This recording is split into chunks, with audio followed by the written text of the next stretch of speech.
Iran's nuclear talks made progress and oil prices closed lower, but traders paid close attention to the crisis in Ukraine. Oil futures ended lower Thursday, pressured by signs of progress toward restoring a nuclear agreement with Iran that may bring more oil to the world market. Some support for prices remained, however, as traders continued to weigh the potential for a Russian invasion of Ukraine, which may lead to disruptions in global energy supplies. Price action: West Texas Intermediate crude for March delivery CL.1. minus 2.04% CL00, minus 2.04% CLH22, minus 2.04% fell $1.90, or 2%, to settle at $91.76 a barrel on the New York Mercantile Exchange. April Brent crude BRN00, plus 0.09% BRNJ22, plus 0.09% lost $1.84, or 1.9%. At $92.97 a barrel on ICE Futures Europe. Both WTI and Brent ended Monday at their highest since September 2014. March natural gas futures NGH22, minus 4.11% fell 4.9% to $4.486 per million British thermal units, after posting a gain of 9.5% Wednesday. March gasoline RBH22, minus 0.84% fell 1.1% to $2.649 a gallon, while March heating oil HOH22, minus 2.26% lost 2.5% at $2.786 a gallon. Market drivers: oil futures temporarily trimmed a decline after the U.S. envoy to the United Nations was quoted as saying that there was evidence on the ground that Russia was preparing for an imminent invasion of Ukraine. Read: here's the technology being used to watch Russian troops as Ukraine invasion fears linger. Russia, earlier this week, said it was withdrawing troops from near the Ukraine border, but NATO and U.S. officials said that Russia instead increased its forces near Ukraine by 7,000 troops. Oil fell late Wednesday after Reuters reported that Iran's top nuclear negotiator,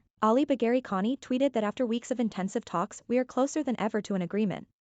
If the 2015 agreement with Iran is revived and economic sanctions are lifted, Iran may resume oil export. The oil market is obviously extremely tight and prices could already be in triple-figure territory if not for the nuclear talks between the U.S. and Iran, said Craig Earlham, senior market analyst at OANDA, in a market update. In a Thursday research note, analysts at RBC Capital Markets reiterated their view that if a new agreement is reached, Iran's exports would likely climb by 500,000 barrels in 6 months, and by 1 million barrels in 12 months. Meanwhile, uncertainty around Ukraine and the potential for supply disruptions from Russia have served to build on the premium for nearby Brent crude futures, noted Karsten Fritsch, commodity analyst at Commerzbank, with the spread between the front month and the contract due in 12 months widening to more than $12. Market participants are willing, in other words, to pay record-high premiums for oil deliverable at short notice, because they continue to expect delivery outages, he said. Natural gas prices, meanwhile, declined after Wednesday's rally. The Energy Information Administration reported Thursday that U.S. supplies of the fuel fell 190 billion cubic feet last week,